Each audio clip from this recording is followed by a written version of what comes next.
In terms of pivoting, I think it happens to all companies. It doesn't matter if you say you've been doing the same thing for 50 years. Somewhere along the line, you're going to pivot. And I believe it happens right as you're passing through the different age cycles of a business. So from infancy to adolescence, adolescence to maturity, those seem to be windows of pivoting. And it could be due to just the comfortability of the entrepreneur or the leadership team or the life cycle that's going to cause the next age sequence to happen within the business cycle. For us, we pivoted on April 4th, 2009. I remember it like yesterday. We fired all of our customers, and on August 4th, and on August 5th, we launched a brand new product. And we hoped customers would come. We held on to an old technology way too long. We held on to appeasing customers with this old technology way too long.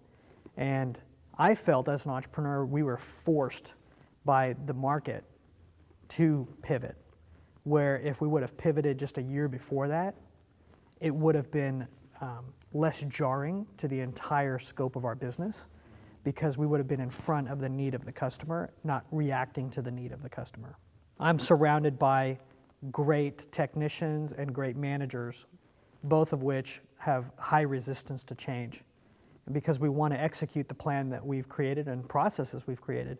So to turn all those things upside down, it was very difficult.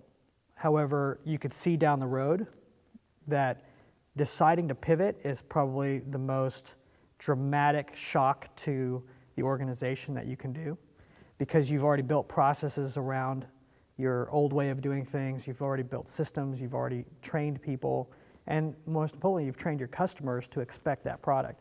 So once you've pivoted, you're back to starting over, but what you take with you are things like brand equity, brand trust. And so that's what we did. We used our brand equity to leverage, hey, we've got a brand new offering, the old one doesn't exist anymore, and this one is advantageous for everybody involved. I was starting to see that there were trends happening. We needed to move away from this physical media and into a subscription online system. We needed to move away from one-off sales into a reoccurring revenue model.